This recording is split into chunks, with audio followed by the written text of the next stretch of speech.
ಏನ್ ಹೇಳಿ ಸರ್, ಮೈಯೆಲ್ಲ ಜುಮ್ ಅನ್ನತ್ತೆ ನೋಡ್ತಾ ಇದ್ರೆ ಫಿಲಮ್ನ.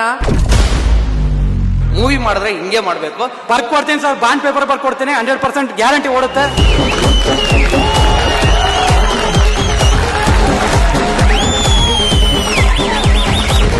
ರಾಜ್ ಬಿ ಶೆಟ್ರು ಯಾವತ್ತು ಆಡಿಯನ್ಸ್ಗೆ ಮೋಸ ಮಾಡಲ್ಲ. ತುಂಬಾ ಚೆನ್ನಾಗಿ ಸಸ್ಪೆನ್ಸ್ ಬಿಲ್ಡ್ ಮಾಡಿದ್ದಾರೆ. ಸೀಟ್ ಎಡ್ಜ್ ಅಲ್ಲಿ ಕುತ್ಕೊಂಡು ನೋಡ್ತಿದೀವಿ. ಇಂಟರ್ವಲ್ ಅಲ್ಲೂ ಕುತ್ಕೊಂಡ್ಬಿಟ್ಟಿದ್ದೀನಿ, ಆಚೆ ಹೋಗಕ್ಕೂ ಮೂಡಿಲ್ಲ ನನಗೆ. ಬಾಯ್ ಬಿಟ್ಕೊಂಡು ನೋಡ್ತಾ ಇದೀನಿ ನಾನು. ಫಸ್ಟ್ ಹಾಫ್ ತುಂಬಾನೇ ಇಂಟ್ರೆಸ್ಟಿಂಗ್ ಆಗಿತ್ತು, ಬಟ್ ಸೆಕೆಂಡ್ ಹಾಫ್ ವಾವ್, ತುಂಬಾ ದಿವಸ ಅಂತ ಈ ಬ್ರೇನಿಗೆ ಕೆಲಸ ಕೊಡ್ತು. Twist May twist. ನಾವ್ ಇವ್ರು ಅವರು ಅಂದ್ಕೊಂಡ್ರೆ ಅವ್ರಾಗಿರಲ್ಲ, ಇನ್ಯಾರೋ ಆಗಿರ್ತಾರೆ. ಸಸ್ಪೆನ್ಸ್ ಅಂತೂ ನಿಜ.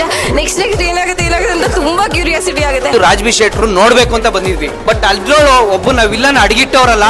Villain acting peaks. ವಿಲನ್ ಮಾತ್ರ ಅನ್ಎಕ್ಸ್ಪೆಕ್ಟೆಡ್.